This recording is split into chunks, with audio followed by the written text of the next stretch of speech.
Baik, Bapak Ibu sekalian, selamat malam. Pak Seto, selamat malam Bapak Ibu. Malam hari ini kita jumpa lagi di KPKS Hieronymus, masih dengan topik Kitab Mazmur ya. Kita masih belajar Kitab Mazmur. Hari ini sesi keempat, lanjutkan sesi yang lalu. Akan membahas Pak Seto Mazmur permohonan bersama. Untuk membuka pertemuan malam hari ini, silakan Pak Okada untuk pimpin doa, Pak. Baik, marilah mulai berdoa. Dalam nama Bapa.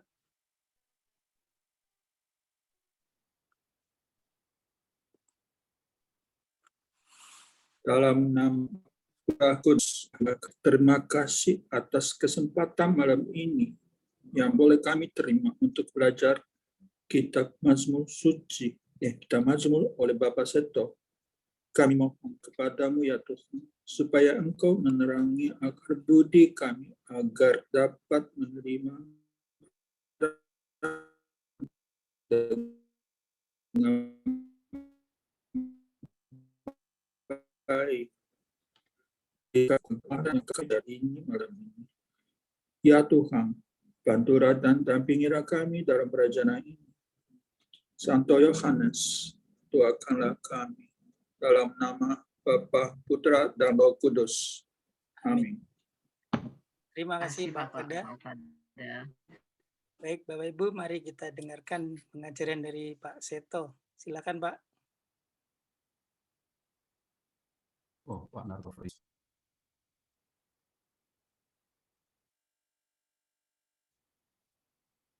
Silakan, Pak. Baik, terima kasih, Pak. Selamat malam, Ibu, Bapak, dan saudara-saudara semua. Malam, Pak Seto. Ya, kita akan melihat mazmur-mazmur yang dikategorikan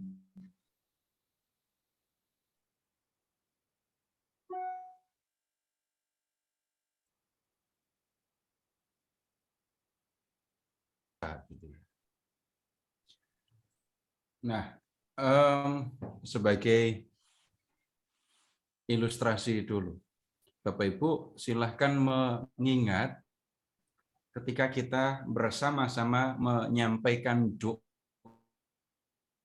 permohonan.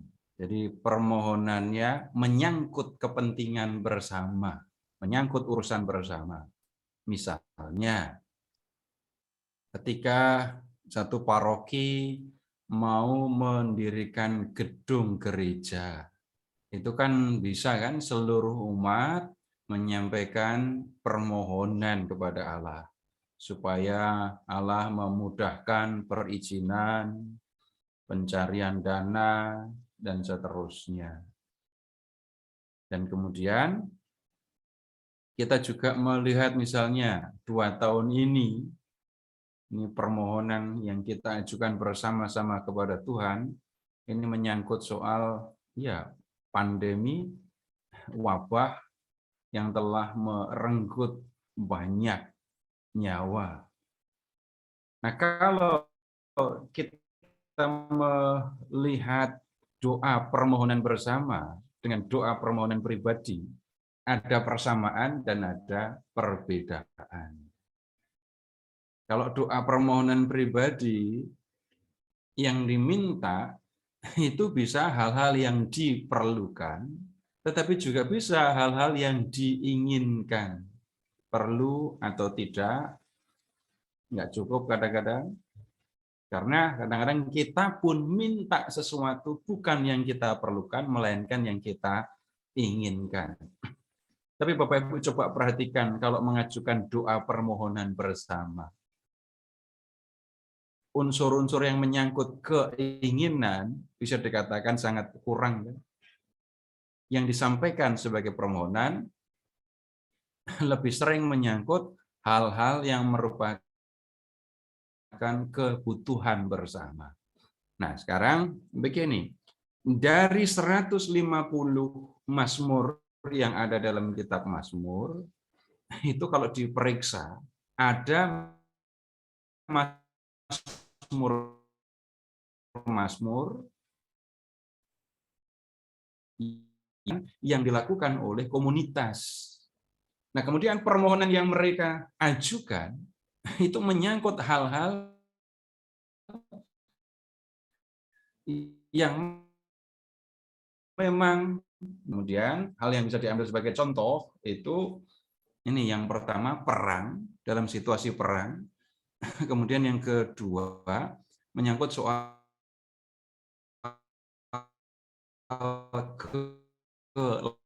kelaparan. Bukan hanya membahayakan nyawa personal, tetapi membahayakan nyawa atau kehidupan satu bangsa gitu. Nah, bisa jadi Bapak Ibu, ini situasinya agak jauh dari pengalaman kita ya. Belum pernah jadi korban perang kan? Nah, karena kita belum pernah mengalami perang itu, kadang-kadang kalau membaca kitab Perjanjian Lama, orang dengan mudah menghakimi, masa minta yang seperti ini, masa Tuhan membalas, masa minta Tuhan membalas. Tetapi permohonan yang diajukan ketika menyangkut perang, ini urusannya bukan hanya penderitaan yang ringan, tetapi penderitaan yang serius, penderitaan yang berat. Nah, silakan Bapak Ibu mengingat kembali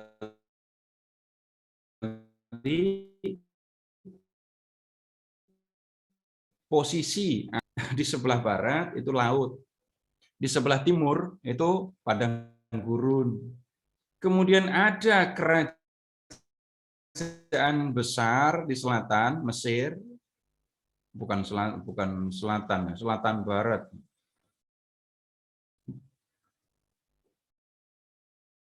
Barat daya ya. Kemudian di timur itu ada Asyur dan Babel.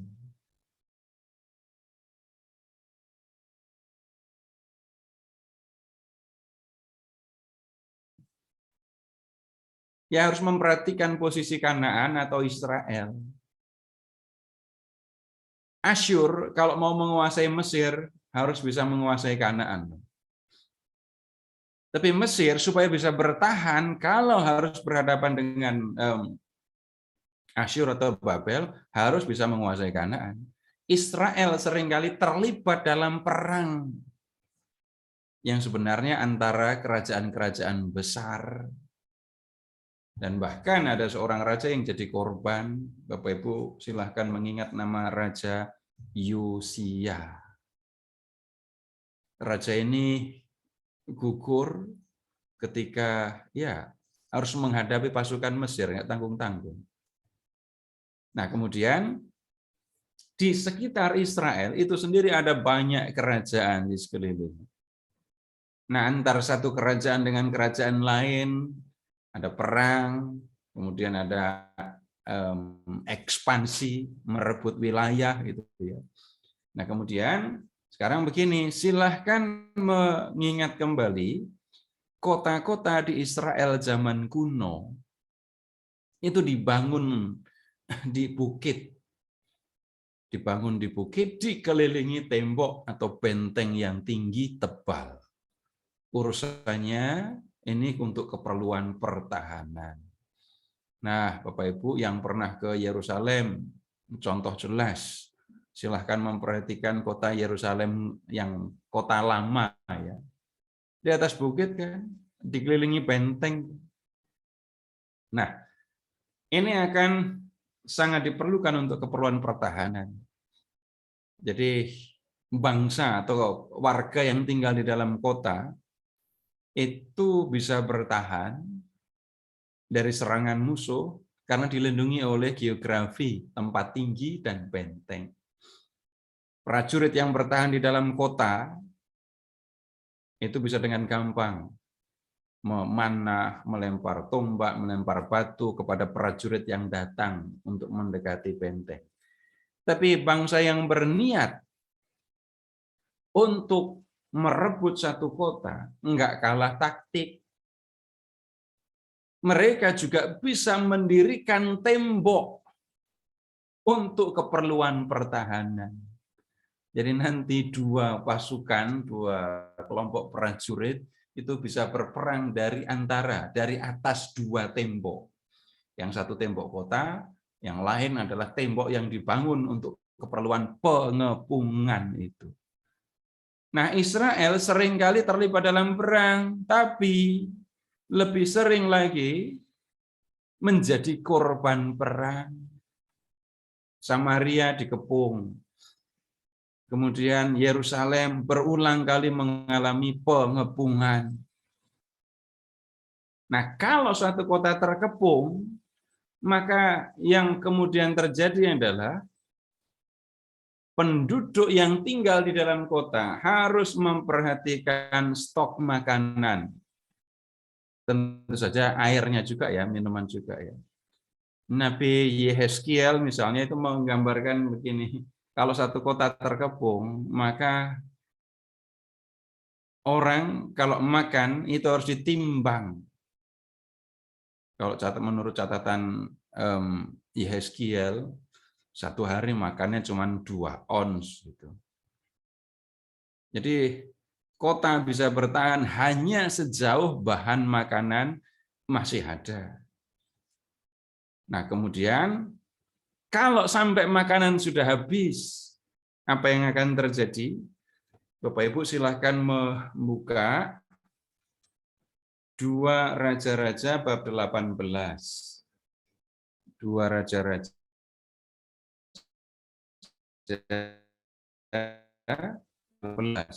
akan bagaimana utusan Raja Asyur sudah mendekati Yerusalem dan berbicara kepada para pemuka Yerusalem.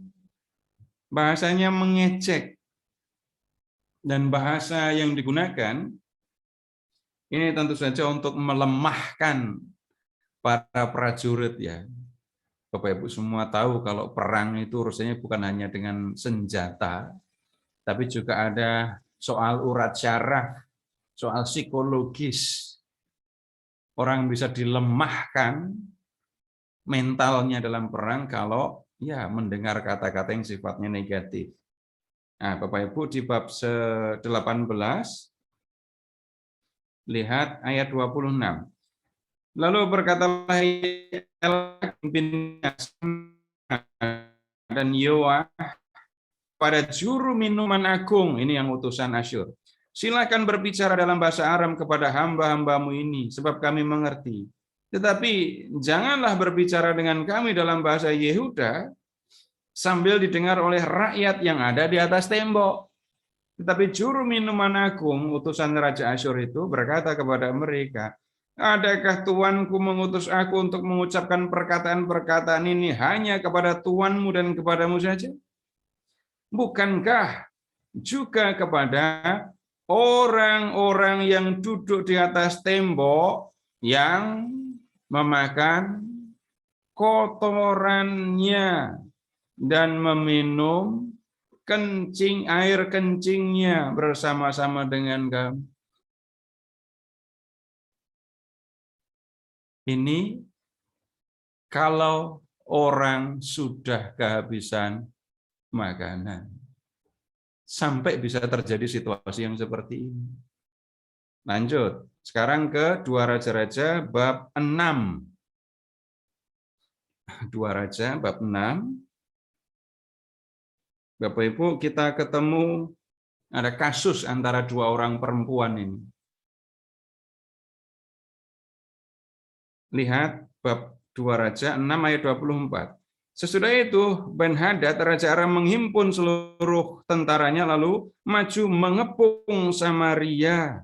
Maka terjadilah kelaparan hebat di Samaria selama mereka mengepungnya. Jadi ada kelaparan. Lihat. Sebuah kepala keledai berharga 80 sikal perak. 1/4 kaptai merpati berharga 5 sikal perak. Nah, kemudian ini kelaparan parah ini ya. Kotoran merpati aja pada tertarik ini, udah nggak jelas ini. Suatu kali ketika raja berjalan di atas tembok, datanglah seorang perempuan mengadukan halnya kepada raja sambil berseru, "Tolonglah, ya tuanku raja," jawabnya. "Jika Tuhan tidak menolong engkau, dengan apakah aku dapat menolong engkau? Dengan hasil pengirikan atau hasil pemerasan anggur?" Kemudian bertanyalah raja kepadanya, "Ada apa?" Jawab perempuan itu,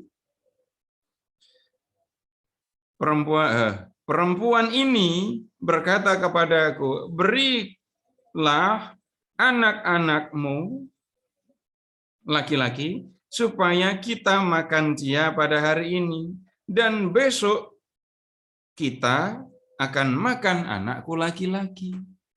Dua orang ibu sepakat, dua orang ibu punya anak sepakat. Hari ini kita makan anakmu, besok kita makan anakku. Bapak Ibu jangan tanya ya bumbunya apa, jangan usah pikirin itu. Tetapi ini gambaran sudah kelaparan yang dahsyat yang terjadi ketika satu kota terkepung. Nah kemudian pasukan yang mengepung kalau udah ngeliat tentaranya pada kurus-kurus gitu, akan mendekati, masuk, membunuh orang-orang yang melawan. Setelah itu menawan dan menjarah. Baik, sekarang kita lihat situasi kalau orang menawan, menjarah, membunuh. Silakan membuka Yesaya bab 3.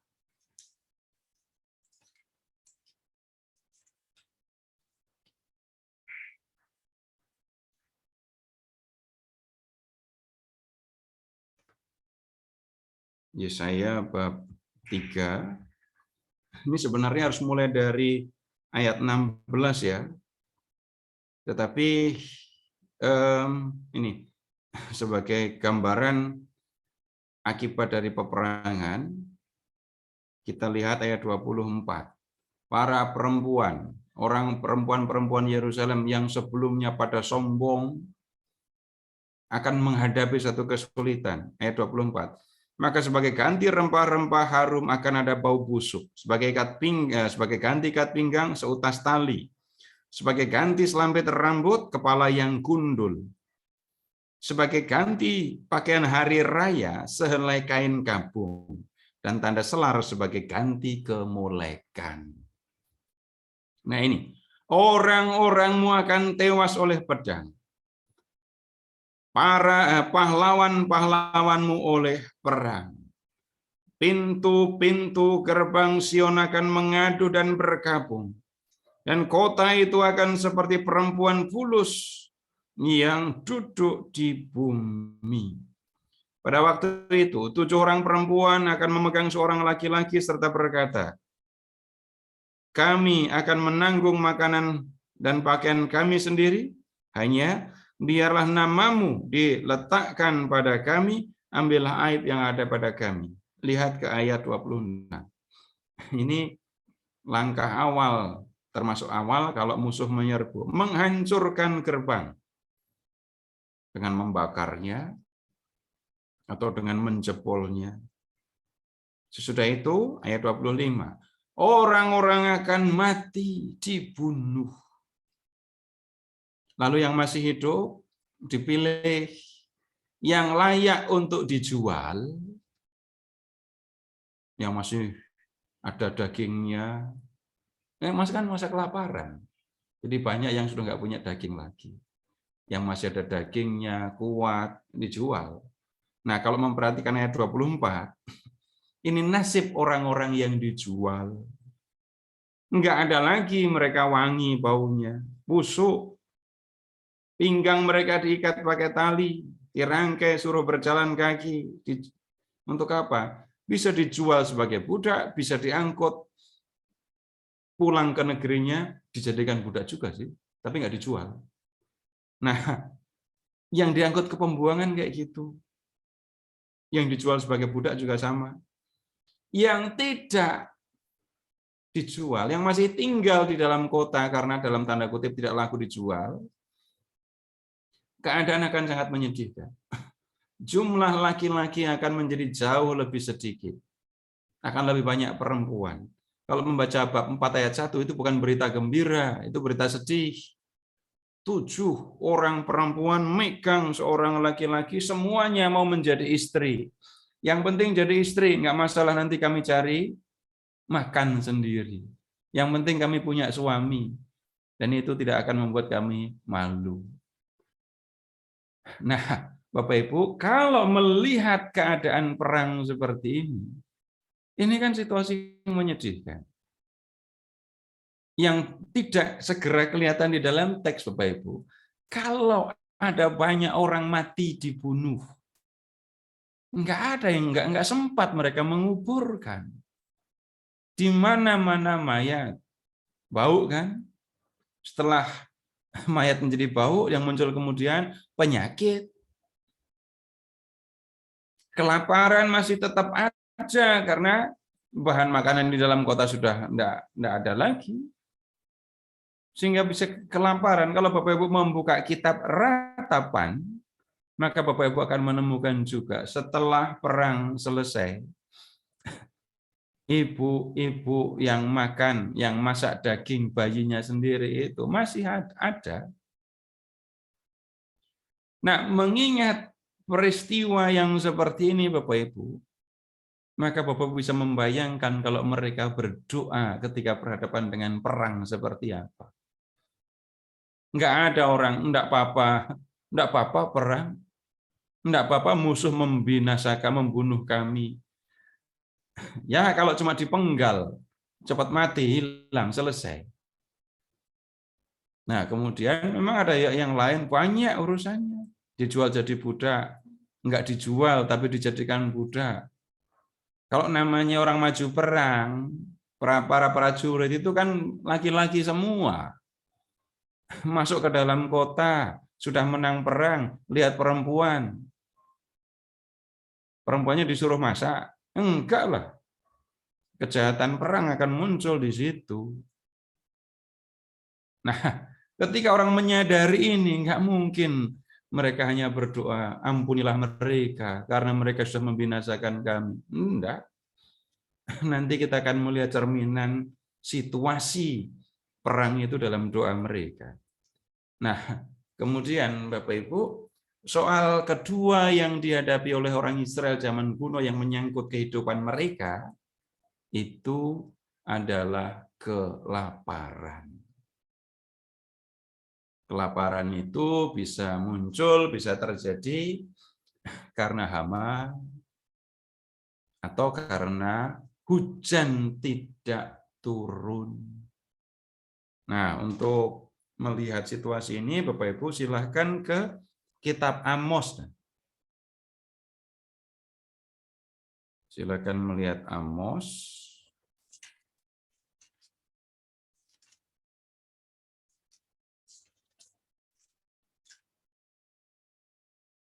Bab 4.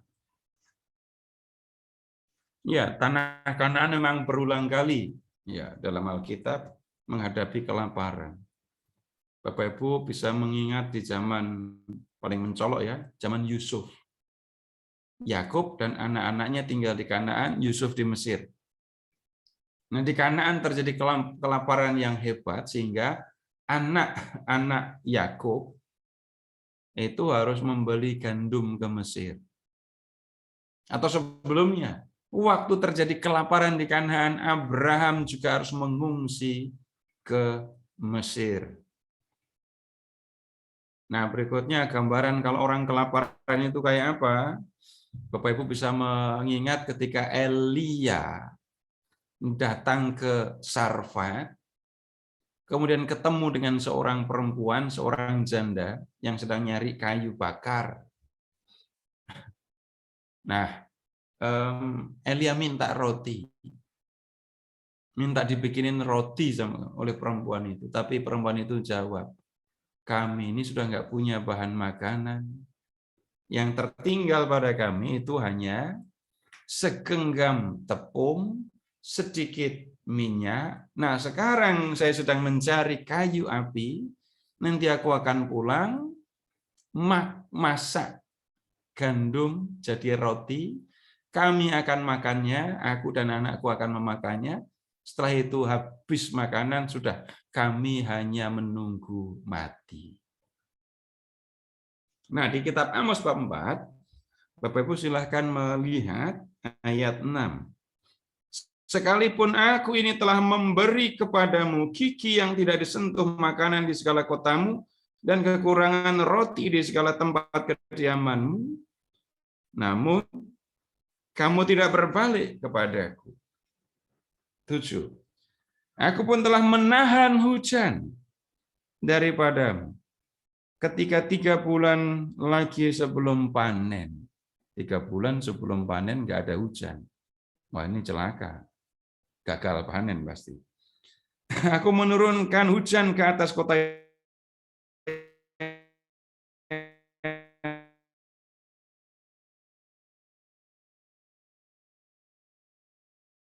dan yang satu keundangan tidak kena hujan menjadi kering. Penduduk 2-3 kota pergi terhuyung-huyung ke suatu kota untuk minum air. Tetapi mereka tidak menjadi puas. Namun kamu tidak berbalik kepada aku. 9. Aku telah memukul kamu dengan hama dan penyakit gandum. Telah melayukan taman-tamanmu dan kebun-kebun anggurmu, pohon-pohon ara dan pohon-pohon zaitunmu dimakan habis oleh belalang. Namun kamu tidak berbalik kepadaku. 10. Aku telah melepas penyakit sampar ke atasmu seperti kepada orang Mesir. Aku telah membunuh terunamu dengan pedang pada waktu kudamu dijarah. Aku telah membuat bau busuk perkemahanmu tercium oleh hidungmu. 11. Aku telah menjungkir balikkan kota-kota di antaramu, seperti Allah menjungkir balikkan Sodom dan Gomora, sehingga kamu menjadi seperti puntung yang ditarik dari kebakaran. Nah, Bapak Ibu, saya tidak akan mendiskusikan segala sesuatu dalam perikop ini.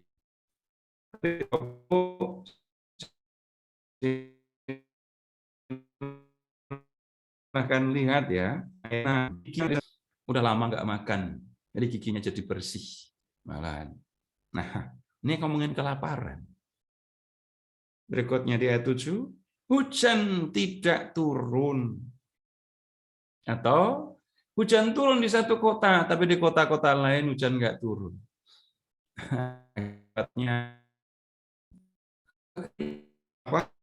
Gagal panen. Itu 3 bulan sebelum panen, nggak ada hujan lagi. Gagal panen jadinya.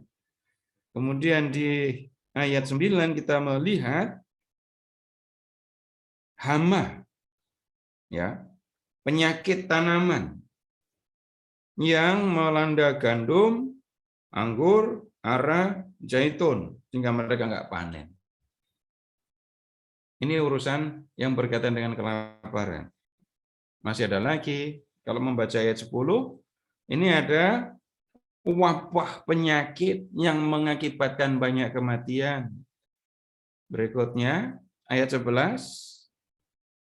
Ini, kota yang dijungkir balikkan perang ini. Banyak orang mati. 11, aku telah membunuh yang waktu kudamu dijarahi, ngomongin perang. Nah, yang Bapak Ibu tolong perhatikan berikutnya adalah semua yang terjadi itu karena Tuhan. Maksudnya, lihat ke ayat 6. Aku telah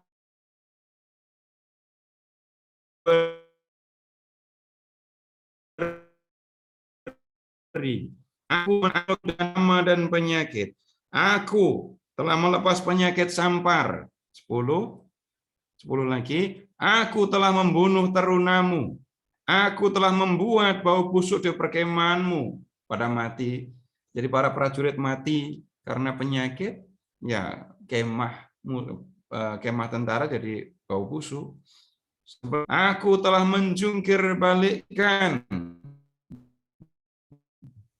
Jadi Israel, Bapak Ibu, sederhana saja mengingatnya. Orang Israel menang perang, Tuhan yang buat. Orang Israel kalah perang, Tuhan juga yang membuat.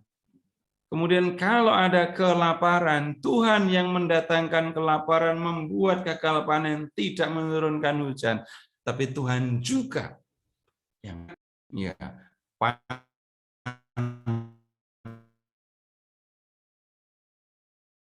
melimpah, kemakmuran, Tuhan juga yang membuatnya. Jadi Bapak Ibu, ini pemahaman yang perlu kita perhatikan. Nah, sekarang kita akan melihat mazmur-mazmur yang berkaitan dengan permohonan berdamai.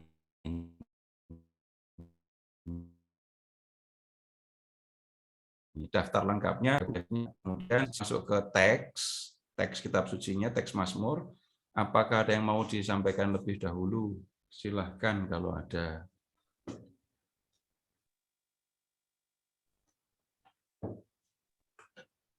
Silakan Bapak Ibu. Kalau ada yang mau bertanya, mungkin.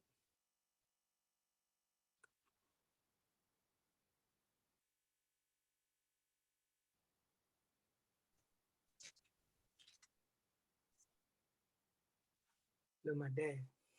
Baik, kalau tidak ada silahkan ke Mazmur 60.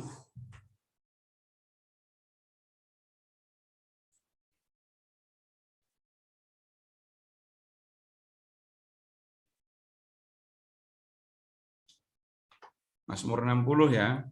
Keterangan di ayat 1-2 untuk pemimpin biduan menurut lagu Bunga Bakung, kesaksian. Miktam dari Daud untuk diajarkan. Ketika ia memerangi orang Aram Mesopotamia dan orang Aram Zoba, ketika Yoab pada waktu pulang telah memukul kalah 12.000 orang Edom di lembah Asin. Ya, kemudian sekarang kita lihat ke ayat 3. Ya Allah, Engkau telah membuang kami, menembus pertahanan kami. Engkau telah murka, pulihkanlah kami. Engkau telah menggoncangkan bumi dan membelahnya. Perbaikilah retak-retaknya, sebab bumi telah goyang. Engkau telah membuat umat-Mu mengalami penderitaan yang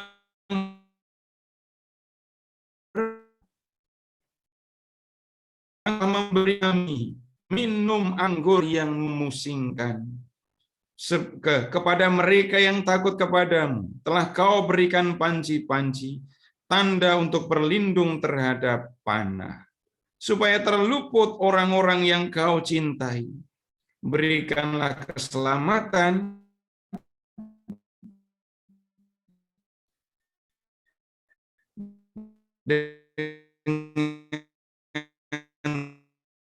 tangan kananmu, Engkau murka terhadap kami. Dalam konteks perang, Bapak Ibu lihat, kalau memperhatikan baris pertama, menembus pertahanan kami, berarti musuh sudah mendesak, atau mungkin sudah mengalahkan pasukan Israel.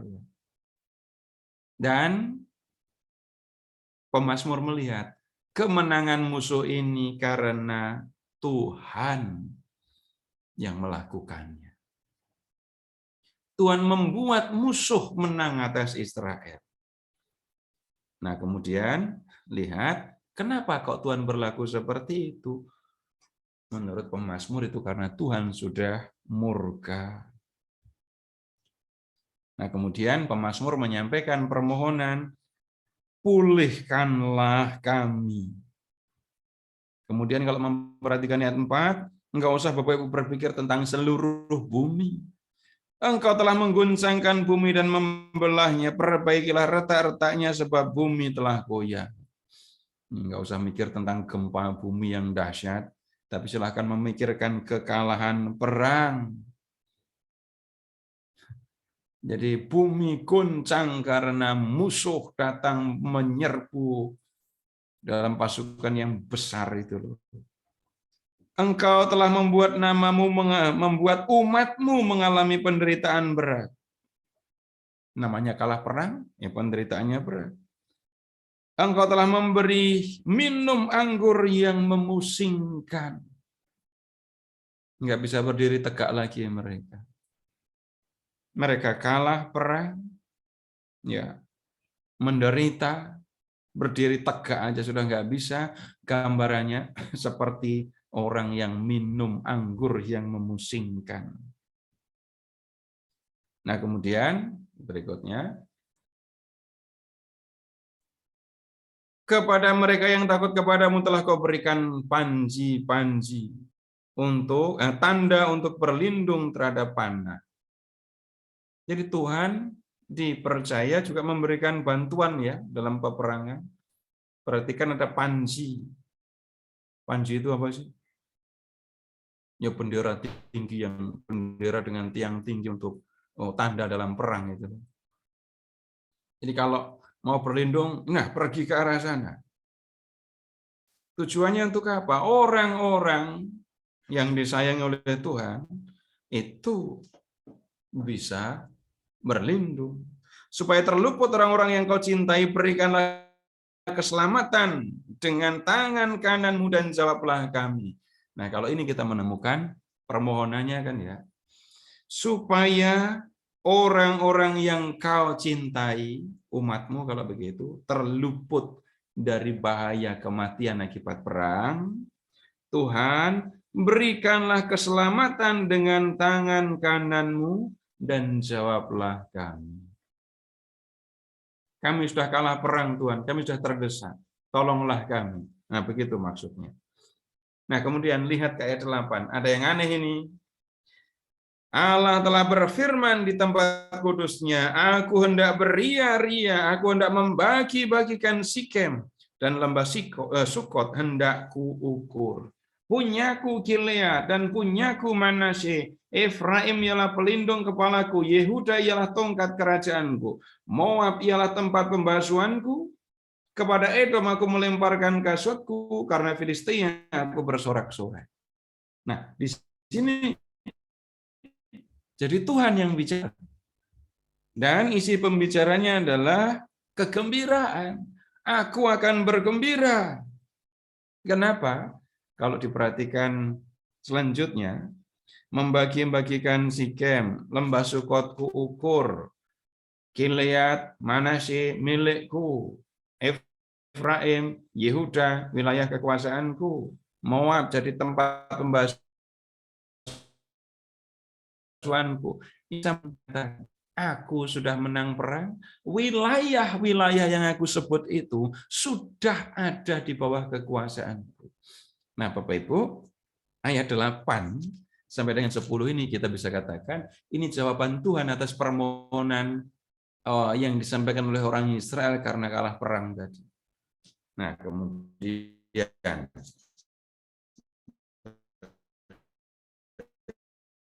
berikutnya, siapakah yang akan membawa aku ke kota yang berkubu? Siapakah yang akan menuntun aku ke Edom? Bukankah Engkau, ya Allah, yang telah membuang kami? Dan yang tidak maju, ya Allah, bersama-sama bala tentara kami. Berikanlah kepada kami pertolongan terhadap lawan. Sebab sia-sia penyelamatan dari manusia. Dengan Allah kita akan lakukan perbuatan-perbuatan gagah perkasa, sebab Ia sendiri menginjak-injak para lawan kita. Nah, Bapak Ibu, lihat ayat 13. Ini ada kalimat yang isinya memohon, kan? Berikanlah kepada kami pertolongan terhadap lawan. Jadi nggak ada gunanya kami berharap pada manusia dalam peperangan ini. Dan kemudian di ayat 14 ada keyakinan. Karena yakin Allah akan menolong mereka, maka orang Israel maju menghadapi pertempuran. Nah, kemudian Bapak Ibu, kembali ke ayat 11 dan 12. Siapakah yang akan membawa aku ke kota yang berkubu? Siapakah yang akan menuntun aku ke itu? Jawabannya, Engkau ya Allah, yang telah membuang kami, yang tidak maju bersama-sama dengan bala tentara kami. Nah, sebelumnya Allah sudah membuang kami, tidak maju perang bersama dengan kami. Dengan kata lain, Allah yang tidak berperang bersama dengan kita, tidak ikut dalam peperangan kita. Kalau Allah tidak ikut berperang, itu bukan karena Allah tidak mampu. Karena apa? Yang sebenarnya terjadi, Allah membuat bangsa lain menang lawan Israel dan membuat orang Israel kalah dalam peperangan. Nah, walaupun sudah mendapat perlakuan yang nggak baik ya, dibuat kalah perang, orang Israel tetap mengajukan permohonan kepada Tuhan. Permohonannya apa? Biarpun Engkau sudah membuang kami, Tuhan, kami mohon kepadamu, tolonglah kami supaya bisa mengalahkan musuh-musuh kami. Nah, berikutnya kita ayat Mazmur 60, apakah ada yang perlu diklarifikasi? Apakah ada yang perlu disampaikan? Silahkan kalau ada.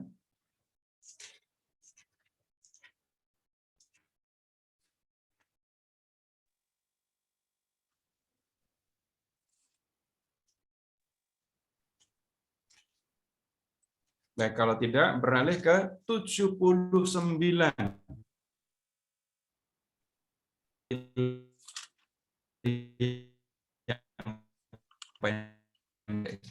Enggak.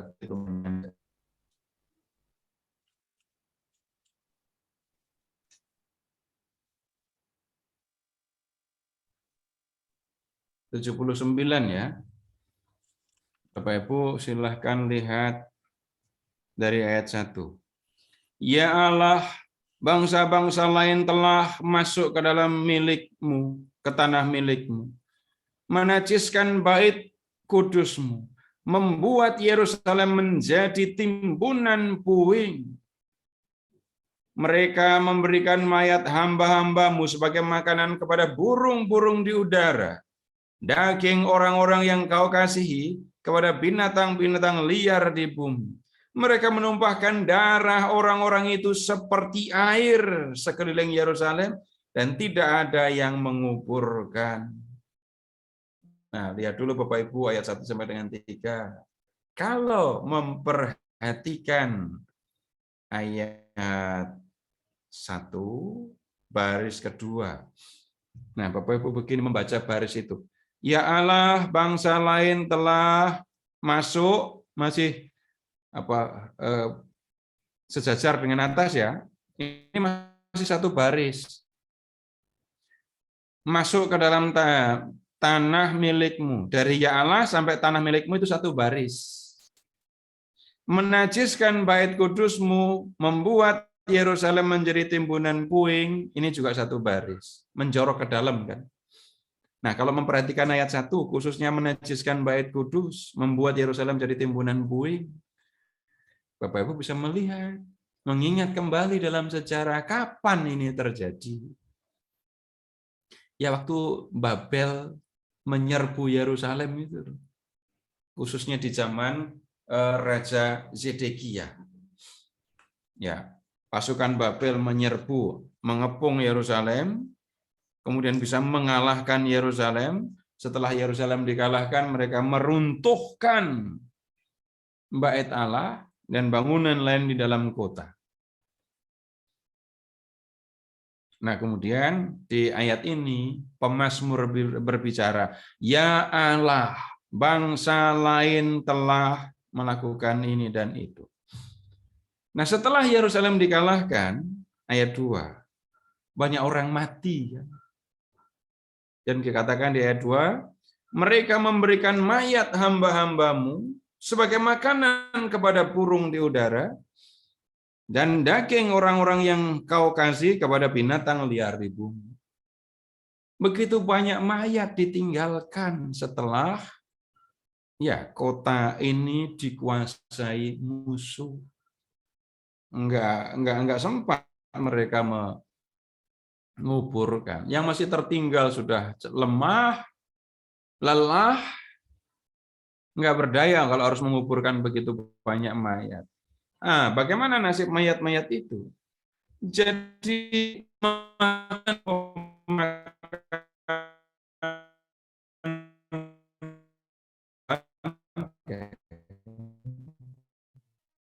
liar juga. Nah, lihat berikutnya ke ayat 3. Ini yang mengakibatkan banyak mayat. Mereka menumpahkan darah orang-orang itu seperti air sekeliling Yerusalem dan tidak ada yang menguburkan. Menumpahkan darah seperti orang dibunuh. Begitu banyak orang mati kalau begitu.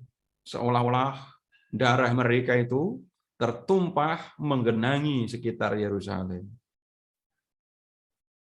Jadi pemazmur cerita berbicara kepada Allah ketika Yerusalem diruntuhkan. Akibat selanjutnya ayat 4. Kami mencela bagi tetangga kami, menjadi olok-olok dan cemooh bagi orang-orang sekeliling kami.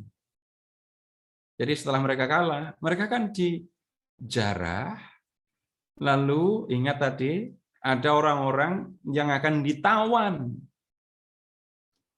Jadi tawanan itu kan dibawa dalam pawai untuk menunjukkan hasil kemenangan. Silahkan Bapak Ibu membayangkan Raja Yehuda diarak, kok diarak? Enggak pas. Ditawan, tapi ini sambil dipertunjukkan di jalan. Ini loh Raja Israel yang sudah dikalahkan oleh Asyur, dikalahkan oleh Babel. Lalu orang-orang, para bangsawan jalan di belakang sebagai tawanan. Orang-orang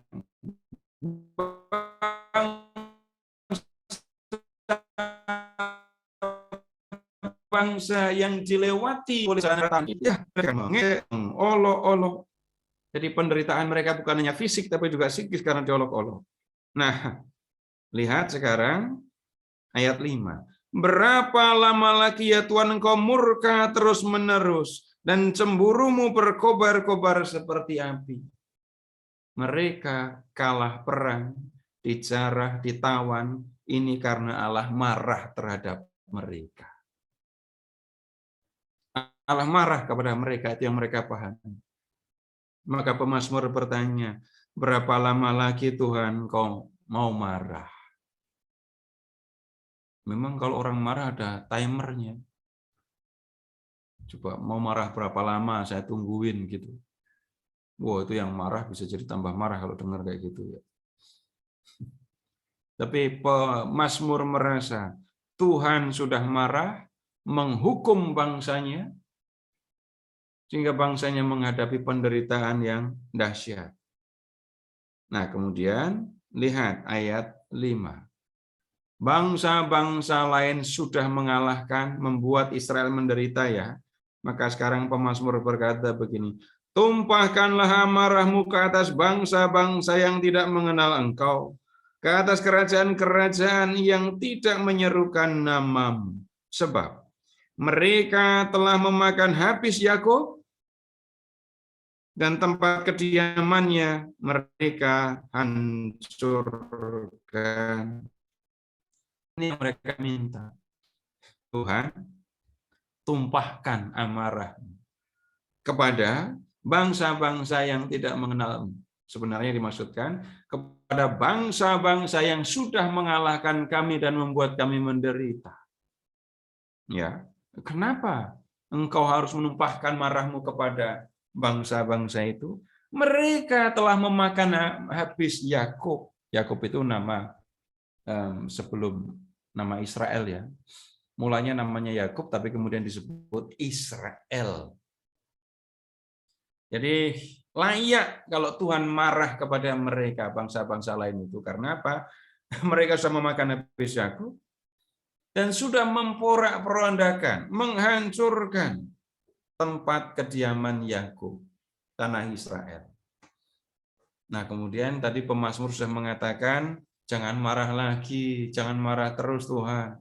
Kenapa kok mereka berpikir kalau Tuhan marah? Ayat 8.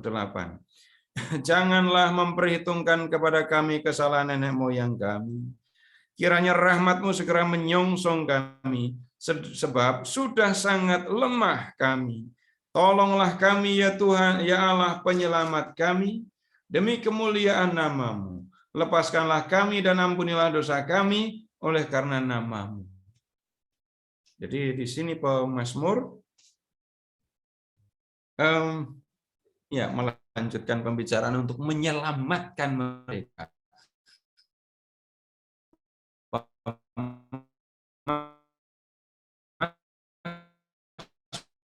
Pemazmur minta, kalau kami berdosa, maka Tuhan ampunilah dosa kami. Kalau kami itu dihukum karena nenek moyang kami salah, Tuhan, kiranya rahmat-Mu segera menyongsong kami. Jadi pemazmur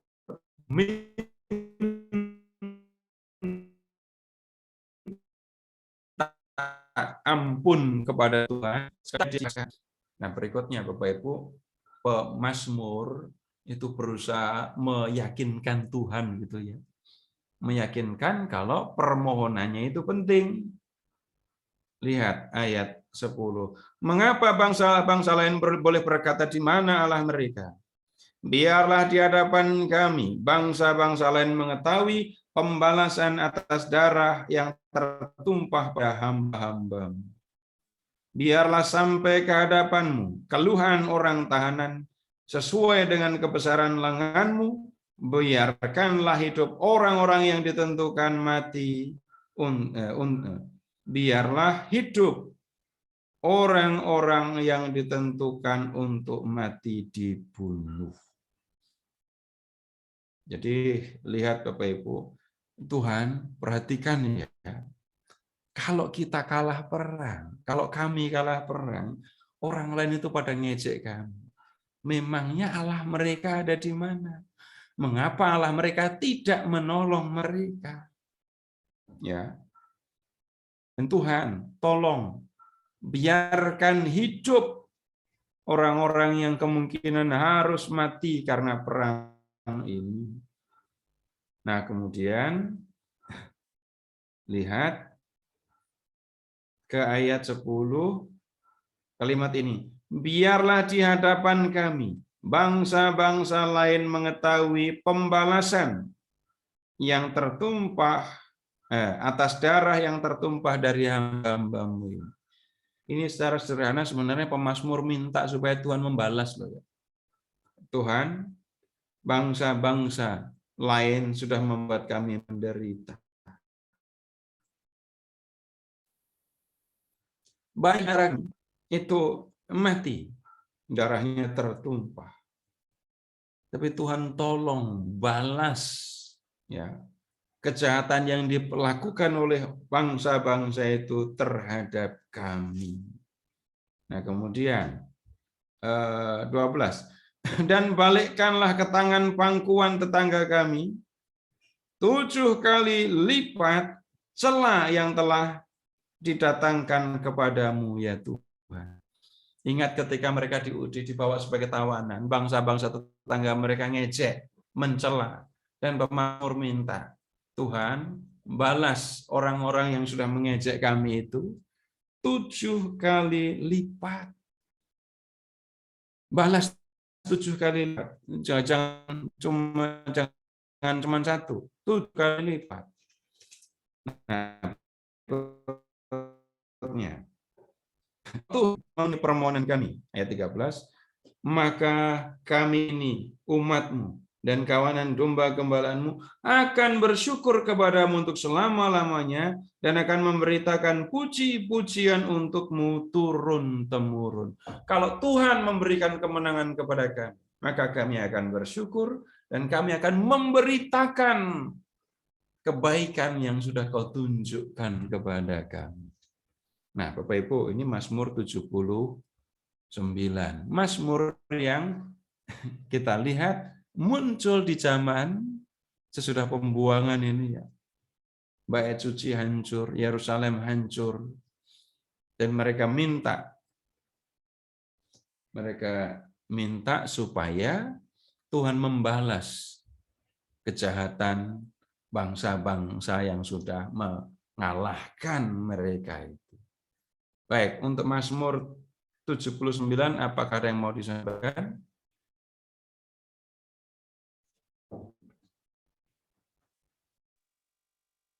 Baik, kalau tidak ada, nah sekarang ke Mazmur 137. Ini yang Bapak Ibu sudah hafal ya.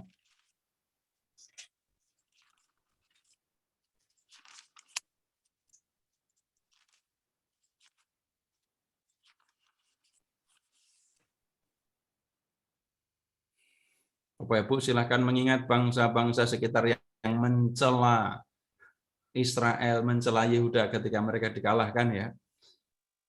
Sudah ketemu 137? Di tepi sungai-sungai Babel, di sanalah kita duduk sambil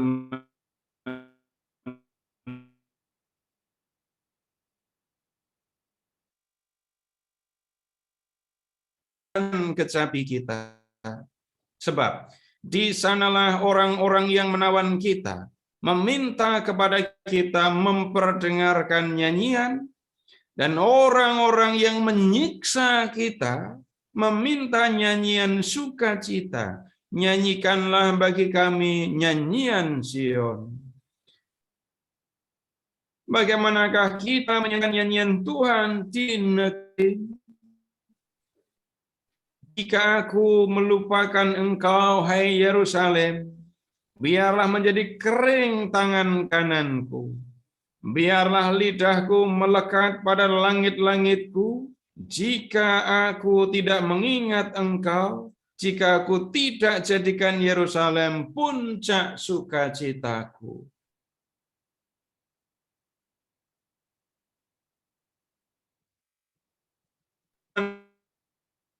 Bukan sampai ke dasarnya. Hai putri Babel yang Sunesan, berbahagialah orang yang membalas kepadamu perbuatan-perbuatan yang kau lakukan kepada kami.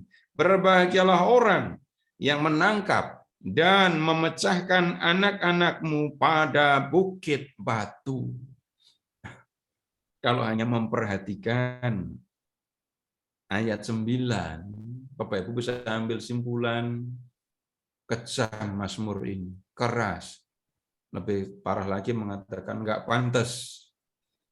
Nah, kalau Bapak Ibu tidak memperhatikan konteks perangnya, ya begini.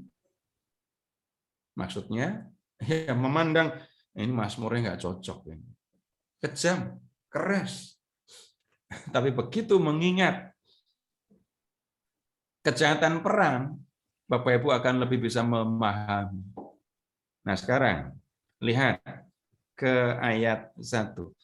Di tepi-tepi sungai Babel, di sanalah kita duduk sambil menangis apabila kita mengingat Sion. Jadi, dari sini kita bisa melihat Bapak Ibu, Mazmur ini mengambil latar belakang pembuangan Babel. Ya, mengambil latar belakang pembuangan Babel. Nah, kemudian di Babel, mereka rupanya ditempatkan di luar kota ya, bukan di dalam kota. Tapi mereka menduduki satu tempat yang bisa dikatakan dekat dengan sungai. Biar nggak repot ngurusi airnya ya. Dan kemudian lihat ayat 3. Di sanalah orang yang menawan kita. Mereka ditawan, ya dibuang kok mereka di situ. Dan orang-orang yang menyiksa kita, mereka menderita. Tinggal di negeri asing, mereka hidup sebagai tawanan, sebagai orang yang kalah perang, lalu mereka pun masih disiksa di situ.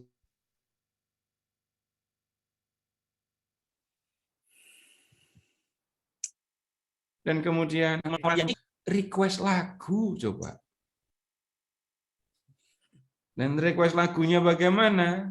Mereka habis dihajar, tapi mereka diminta untuk menyanyikan nyanyian sukacita. Habis disiksa, orang-orang yang menyiksa mereka mengatakan, tolong nyanyikan lagu sukacita. Nyanyikan nyanyian Sion. Nah, orang-orang yang menghadapi siksaan, orang-orang buangan yang disiksa ini, kemudian mengatakan di ayat 4, bagaimana kita menyanyikan nyanyian Tuhan di negeri asing? Ini situasi yang berat, sulit untuk orang-orang Yahudi yang baru di pembuangan. Mereka biasanya nyanyian Sion, ya di Sion. Mereka menyanyikan nyanyian pujian kepada Yahweh Allah mereka, ya di Yerusalem, di bait Allah. Tapi bait Allah tidak ada lagi, dan mereka ada di tanah pembuangan. Mereka disuruh menyanyikan nyanyian Zion. Sedih mereka. Tidak diceritakan bagaimana kemudian mereka menyanyi ya.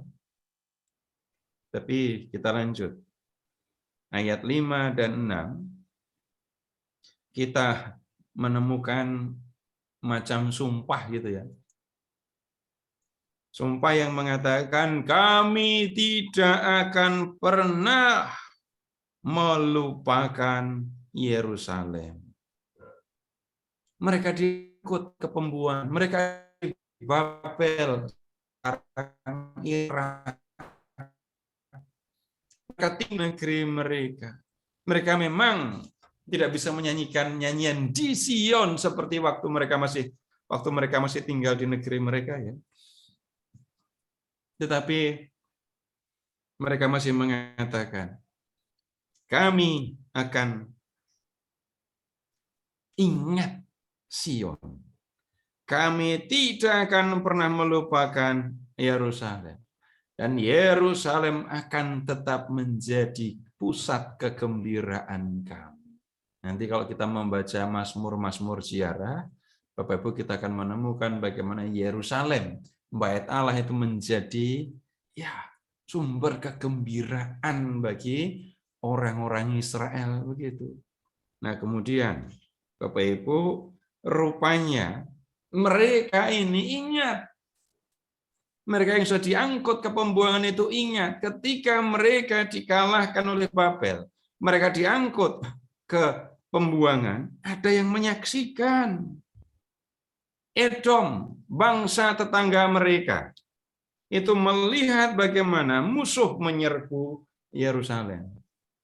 Tapi apa yang mereka lakukan? Apakah mereka prihatin terhadap saudara mereka, terhadap tetangga mereka? Tidak. Mereka justru runtuhkan sampai ke dasarnya. Nah, begini, Tuhan diminta, Tuhan ingat Edom ya. Maksudnya apa? Jangan lupa Tuhan pada Edom yang sudah menghina umat-Mu. Terus kalau Tuhan ingat, suruh ngapain? Balas. Maksudnya begitu. Orang Edom sudah merendahkan kami, mengejek kami, tidak punya rasa prihatin sama sekali terhadap kami. Tapi mereka malah gembira gitu ketika Yerusalem diruntuhkan. Maka mereka minta, Tuhan jangan lupakan Edom. Hukum mereka, maksudnya begitu. Nah, kemudian lihat ke ayat 8 dan 9. Ini sekarang tidak bicara tentang Edom, tapi tentang Babel. Hai putri Babel yang suka melakukan kekerasan, berbahagialah orang yang membalas kepadamu perbuatan-perbuatan yang kau lakukan kepada kami. Berbahagialah orang yang menangkap dan memecahkan anak-anakmu pada bukit-bukit batu.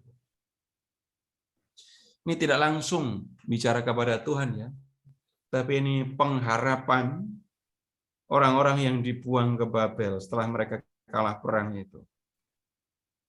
Semoga ada yang membalas kejahatan orang Babel. Mereka sudah berbuat jahat kepada kami, dan kami berharap ada orang yang akan melakukan hal yang sama kepada Babel. Dengan cara seperti itu, ya orang Yehuda, umat Israel, berpikir ada yang bisa membalaskan dendam kami gitu. Dan di ayat 9, kok memuji berbahagia, yang dipuji adalah orang yang membalas, dan di ayat 9, yang dikatakan berbahagia adalah orang yang menangkap, memecahkan anak-anak. Kalau kita menemukan bahasa yang sekeras ini, ungkapan yang sekeras ini, menangkap, memecahkan anak-anak pada bukit batu, ini kan gambaran yang keras sekali. Halo. Nah, gambaran yang keras ini tentu saja muncul karena pemazmur orang Israel sudah mengalami akibat dari peperangan yang sudah menghancurkan negeri mereka, menghancurkan kota-kota mereka, dan membawa mereka ke pembuangan. Nah, Bapak Ibu, dengan mendengarkan apa yang saya sampaikan ini tadi, dan Bapak Ibu melihat teksnya sendiri, di pikiran Bapak Ibu muncul imajinasi tentang apa yang terjadi, apa yang dikatakan di dalam teks, muncul apa enggak?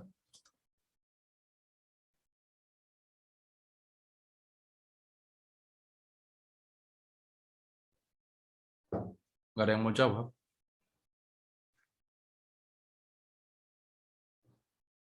Ada yang mau bicara? Ada yang mau cerita? Bisa muncul, Pak. Bisa muncul, Pak.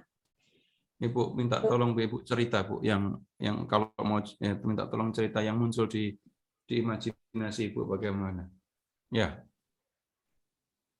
Yang muncul ya kekejaman, penderitaan, kesalahan gitu. Ya. Jadi ikut melihat bagaimana orang-orang Yehuda diangkut ke pembuangan. Jalannya bukan jalan raya, jalannya lewat ada gurun, tanah berbatu, mereka kelaparan, kehausan, badan mereka kotor. Itu kalau waktu diangkut ke pembuangan. Kalau misalnya membaca Mazmur 137 ini tadi, Bapak Ibu ngelihat mereka pada nongkrong di pinggir sungai apa enggak? Di pinggir sungai loh ya, bukan di sungai. Mereka orang baru di Babel, orang tawanan. Kemudian mereka dianiaya, tapi perhatikan ketika orang-orang yang menyiksa mereka request lagu. Ngomongnya gimana? Orang baru nangis, dimarahi, suruh nyanyi. Coba silakan kerjakan. Nah, kemudian kalau Bapak Ibu melihat ini tadi permintaan supaya Tuhan membalas, hati Bapak Ibu ikut merasakan jengkelnya, marahnya mereka apa enggak? Ya, Pak. Ya. Jadi tidak selalu Bapak Ibu kalau baca kitab suci itu langsung ini pesannya apa? Begitu Bapak Ibu bertanya pesannya apa, kenikmatan ketika membaca Mazmur akan hilang pasti. Padahal yang kita perlu perhatikan, kita perlu lakukan itu adalah menikmati ya Mazmur ini. Dan cara menikmatinya adalah dengan melibatkan pikiran untuk berimajinasi dan hati. Nanti lain kali kalau Bapak Ibu belajar dengan Romo, minta tolong supaya Romo menjelaskan tentang bagaimana mendaratkan Mazmur.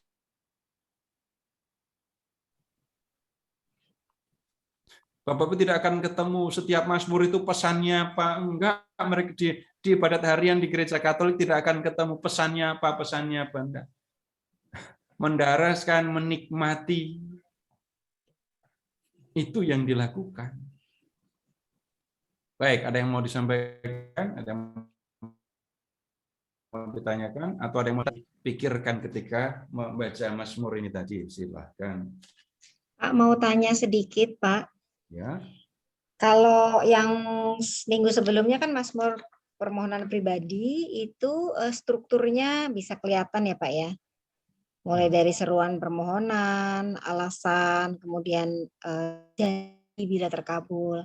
Kalau saya lihat dari 3 contoh tadi ini strukturnya nggak sama ya, Pak ya. Apalagi di Mazmur 137 itu kan malah saya melihatnya kok nggak seperti doa permohonan, tapi memang saya melihat di sini seperti di ayat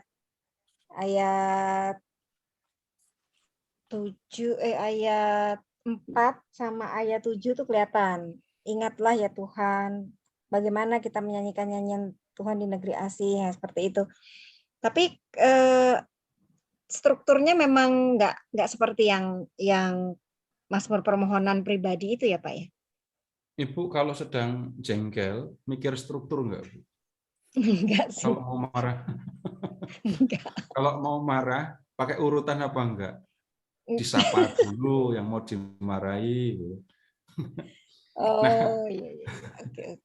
Nah, suasananya kan suasana enggak nyaman semua. Ya, perang. Tetapi unsur ada kalimat untuk mengatakan seruan permohonannya, ada seruan permohonan. Kemudian situasi yang dihadapi untuk meyakinkan Tuhan bahwa mereka memang layak ditolong, itu ada. Lalu di beberapa Mazmur juga muncul keyakinan bahwa Tuhan mendengarkan permohonan mereka.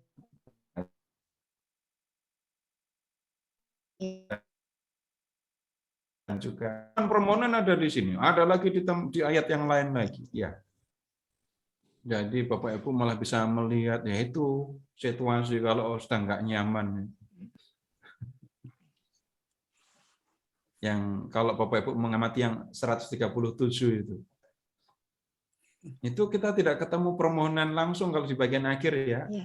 Betul. Malah ketemu berbahagialah orang, berbahagialah orang yang menangkap dan memecahkan anak-anakmu pada bukit batu. Sadis. Loh, masih mengatakan sadis, lupa. Loh, tadi kan saya sudah berdiskusi panjang lebar. Kalau Bapak Ibu masih mengatakan ini kejam, berarti lupa konteks perangnya. Ya. Lebih kejam lagi. Kenapa? Perperangan lebih kejam lagi, Pak. Nah, yang kita diskusikan panjang lebar tentang situasi perang tadi, di tepi-tepi sungai Babel. Ini Mazmur datang dari kalangan orang yang dibuang dari Yehuda ke Babel kan. Nah, silahkan mengingat ketika Babel menyerbu Yerusalem. Kota itu 2 tahun loh ya dikepung. 2 tahun dikepung, udah pasti pada kurus-kurus. Kalau Bapak Ibu membaca 2 Raja 25, Bapak Ibu bisa perhatikan apa yang terjadi dengan raja dan anak-anak raja. Anak-anak raja dibunuh di depan mata sang raja Zedekia. Setelah raja menyaksikan anaknya dibunuh, anak-anaknya dibunuh, raja sendiri dibuat buta lalu diangkut ke pembuangan. Lihat berapa tadi ya yang kita sebentar sebelum Mazmur 137 tadi kita diskusi Mazmur berapa? 79, Pak. 79. Yang 79. Coba perhatikan Mazmur 79.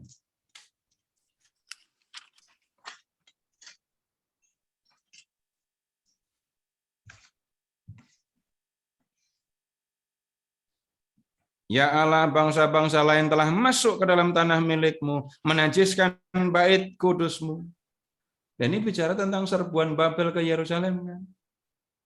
Membuat Yerusalem menjadi timbunan puing. Mereka mengalahkan Yerusalem, meruntuhkan Yerusalem. Ini Babel. Lalu lihat ayat 2, mereka memberikan mayat hamba-hambamu sebagai makanan burung. Banyak orang yang mati kan. Daging orang-orang yang kau kasih kepada binatang-binatang liar. Mereka menumpahkan darah orang-orang itu seperti air. Banyak sekali yang mati kan. Terus habis itu, lihat, mereka menjadi celah, menjadi olok-olok. Jadi kalau dalam situasi mereka dihabisi oleh Babel,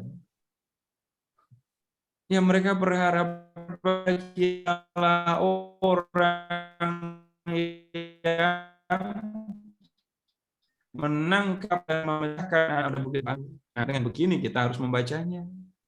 Kalau hanya mengambil bagian dari kalimat di Mazmur 137 ayat terakhir, nah ketemunya, lu kok doa kok kayak gini. Tanpa memahami konteks, latar belakang, kacau. Nggak dipahami, salah dimengerti. Ya, begitu, Pak.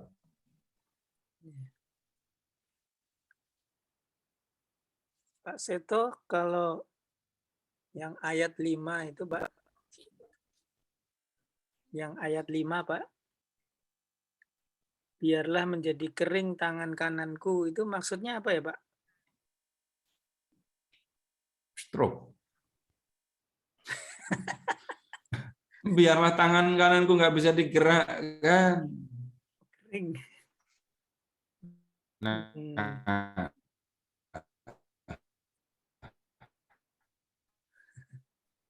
ya lihat, tangan nggak bisa digerakkan, lihat di langit, tangan nggak bisa digerakkan, mau buat apa? Jadi ini semacam janji gitu loh. Kalau sampai aku lupa akan Yerusalem, kalau sampai aku tidak ingat Yerusalem lagi, biarlah aku celaka. Begitu maksudnya. Ya, ya. Lidahku melekat. Bersumpah ya, Wah, Pak. sambur geledek kalau sampai aku lupa Yerusalem.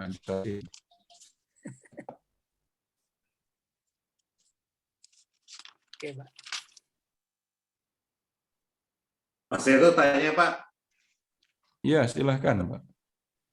Kalau pemazmur itu menyampaikan seperti tadi, Pak, ya, di bab 79 dan 137 itu ya,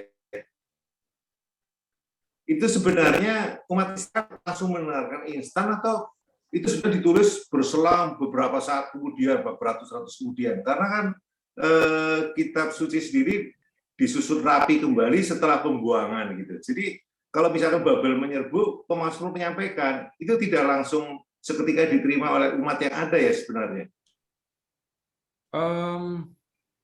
Ya, bikinnya ya setelah selesai semua malahan. Kalau orang-orang ini di Babel teriak-teriak, berbahagialah orang yang menangkap dan memecahkan anak-anakmu. Ya, nggak akan bisa bertahan Mazmur ini pasti. Orang-orang yang menyanyikan Mazmur ini juga akan dianggap penjahat, subversi. Jadi, ya bisa jadi lebih kuat kita mengatakan Mazmur-mazmur yang kita diskusikan ini munculnya, mazmur-mazmur yang berkaitan dengan kekalahan atas Babel, yang munculnya setelah semua terlewati. Ketika Yerusalem dikepung, lalu mereka dikalahkan, ya mana sempat mazmur.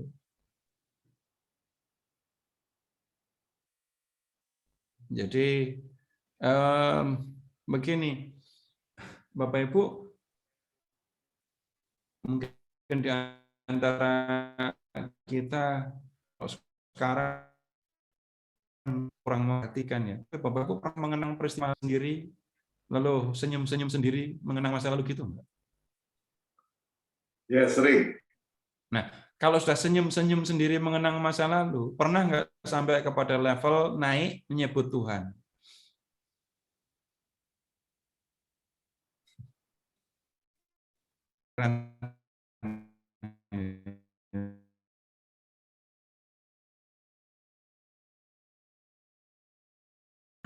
Coba kan jadinya kayak gini. Nah, orang Israel sebagai satu komunitas itu seperti satu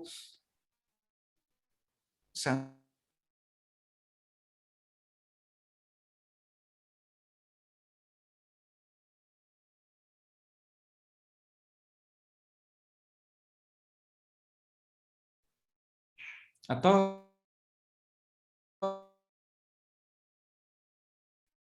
Bapak Ibu yang Bapak Ibu ingat nggak puisi yang judulnya Isa, yang itu tubuh mengucur darah.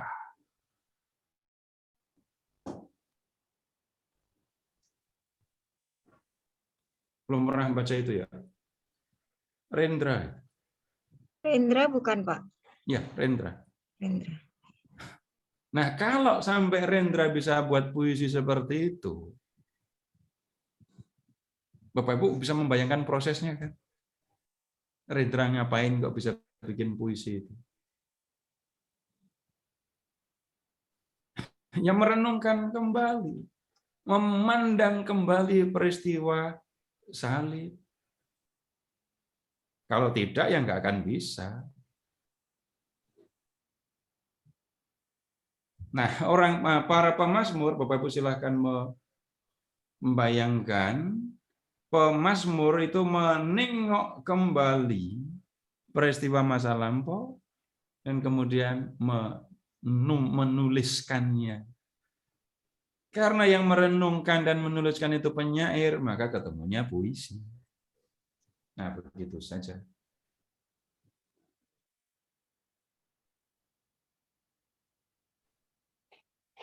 Enggak?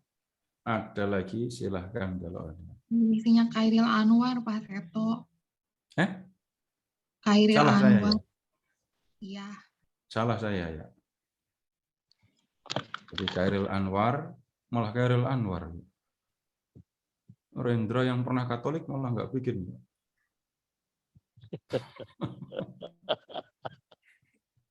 Rendra nyanyian angsa, Pak. Waduh. Oh, nyanyian angsa. Maria Magdalena. Iya. Silahkan yang lain. Kalau masih ada yang mau disampaikan. Baik, Bapak Ibu, begini, balik lagi ya.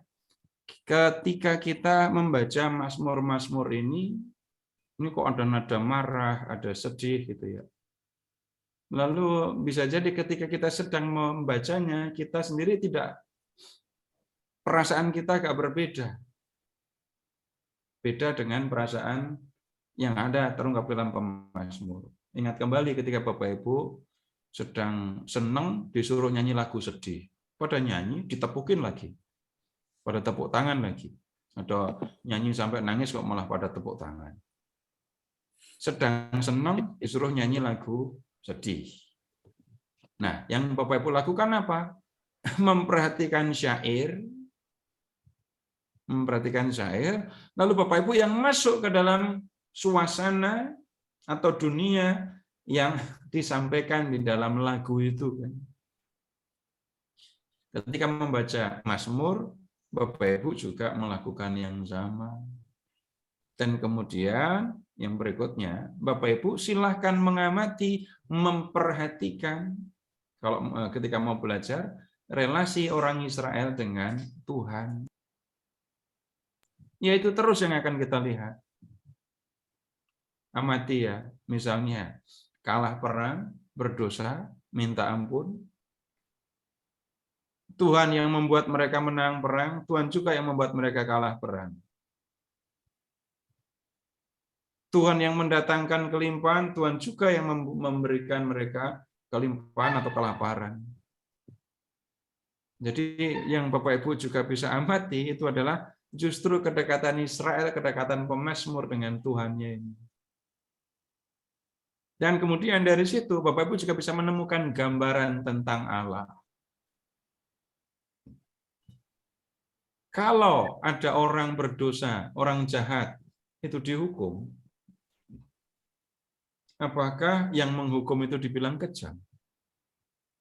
seorang yang melakukan pembunuhan 2 orang, pembunuhan berencana lagi.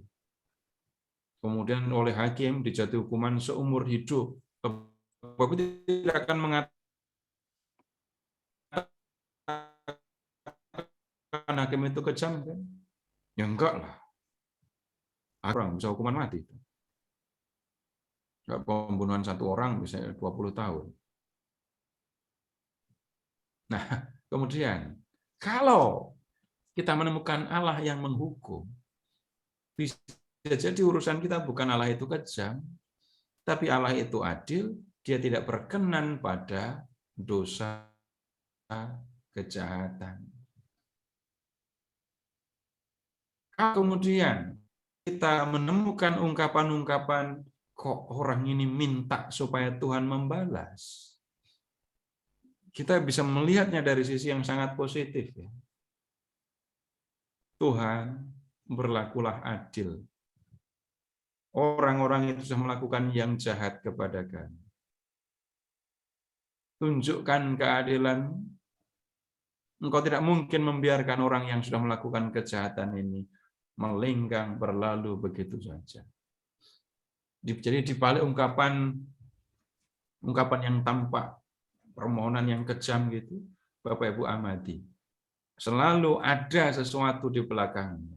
Tidak mungkin tiba-tiba, tidak mungkin ya, ini ilustrasi, tiba-tiba ini dari antara peserta yang belajar Alkitab mendoakan temannya biar celaka. Kalau sampai ada yang seperti itu, ini pasti orang yang nggak biasa. Iya kan? Tapi kalau sampai ada orang yang sudah menyakiti saya, mengganggu keluarga saya, anak-anak saya, apalagi ibu saya, gitu, wah urusannya bisa lain. Nggak akan kemudian saya diam, nggak akan kita diam. Berani balas, kalau nggak berani balas, berdoa. Doanya gimana? Biar Tuhan yang membalas gitu. Ada ungkapan yang lain di situ, ada sesuatu yang lain. Kalau orang yang saya kasihi, orang yang aku kasih disakiti dan aku diam saja, nanti malah jadi tanda tanya. Aku tidak ikut merasakan kesedihan orang-orang yang aku kasih. Kalau pemazmur, kalau orang-orang Israel itu berpikir, mereka berseru, minta pertolongan kepada Tuhan. Karena apa? Mereka umat Tuhan. Mereka percaya Tuhan memperhatikan mereka. Tidak mungkin Tuhan membiarkan bangsanya binasa. Tidak mungkin Tuhan mereka, Allah mereka itu membiarkan begitu saja orang-orang yang sudah mencelakai mereka, sudah mencela mereka. Kenapa pemazmur berpikir begitu? Karena kedekatan. Pemazmur, kedekatan orang Israel dengan Allah. Bapak Ibu, saya tidak mengatakan soal benar atau tidak. Tapi pengalaman orang-orang yang disakiti, begitu. Kalau Bapak Ibu membaca Perjanjian Lama, Bapak Ibu akan ketemu manusia yang apa adanya. Yang bisa marah, yang bisa jengkel. Tetapi di balik semuanya itu kita bisa melihat ada sesuatu yang lebih serius, yang lebih dalam, yang sesungguhnya menggambarkan relasi manusia, umat Allah dengan Allah. Itu Bapak Ibu untuk malam hari ini. Lalu untuk pertemuan berikut kita akan belajar tentang Mazmur syukur. Ini erat kaitannya dengan permohonan ya. Jadi ada doa permohonan, lalu ada doa syukur kan. Mana yang lebih banyak Bapak Ibu doakan? Permohonan apa syukur?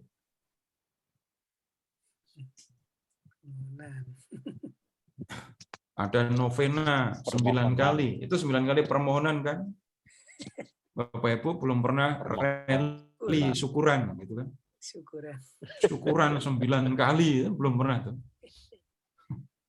Tapi nanti kita akan lihat orang Israel kalau bersyukur itu bagaimana.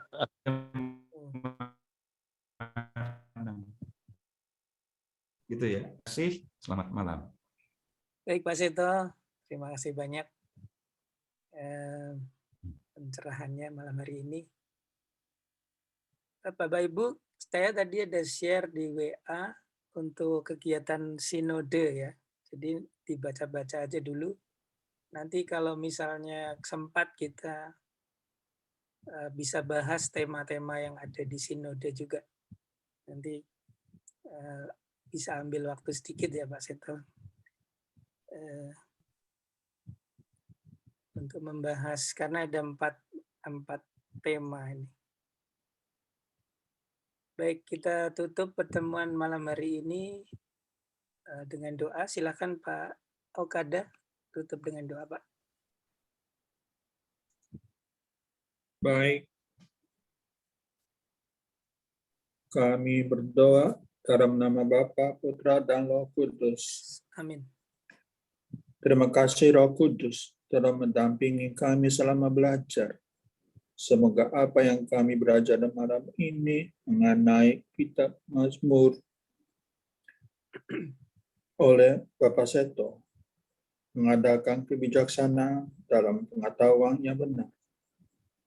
Kemudian kepada Bapa, Putra, dan Roh Kudus. Amin.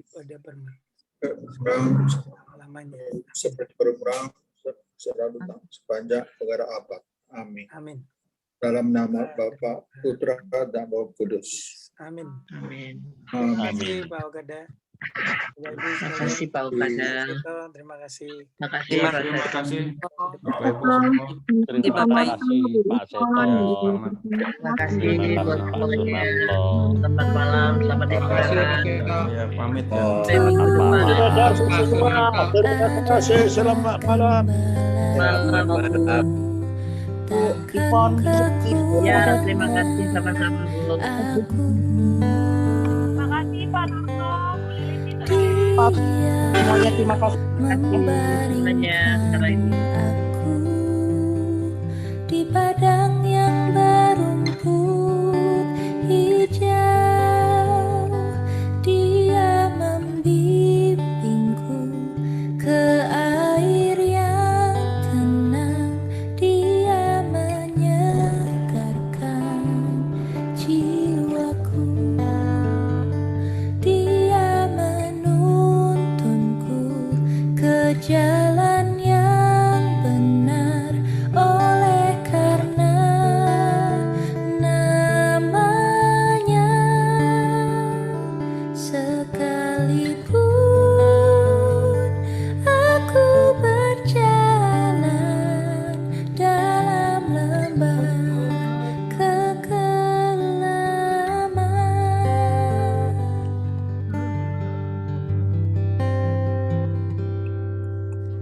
aku tidak takut bahaya, sebab Engkau besertaku.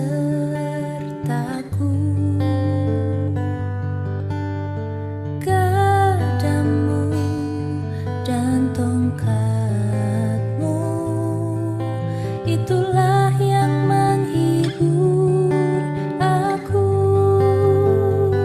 Dia membimbingku ke air yang tenang, Dia menyegarkan jiwaku, Dia menuntunku ke jalan yang benar, oleh karena